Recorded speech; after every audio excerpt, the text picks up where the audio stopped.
ஓசூர் அருகே நாய் கடித்து கண்டுகொள்ளாமல் இருந்த இளைஞர் 2 மாதம் கழித்து சிகிச்சை பலனின்றி உயிரிழப்பு.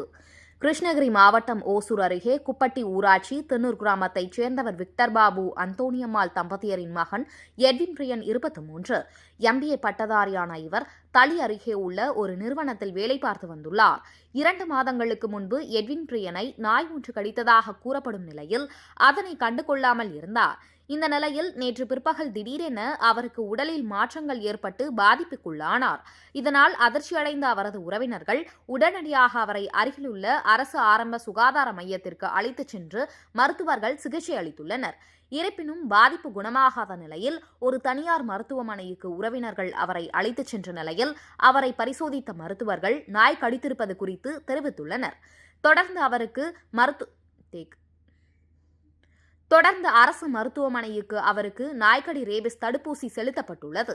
பின்னர் மேல் சிகிச்சைக்காக நேற்று இரவு ஓசூர் அரசு மருத்துவமனைக்கு அழைத்து வரப்பட்டு மருத்துவர்கள் அவருக்கு சிகிச்சை அளித்துள்ளனர். எனினும் அவர் சிகிச்சை பலனின்றி காலை பரிதாபமாக உயிரிழந்தார். உயிரிழந்த எட்வின் சடலம் பிரேத பரிசோதனைக்காக கிருஷ்ணகிரி மருத்துவக் கல்லூரி மருத்துவமனைக்கு அனுப்பி வைக்கப்பட்டுள்ளது.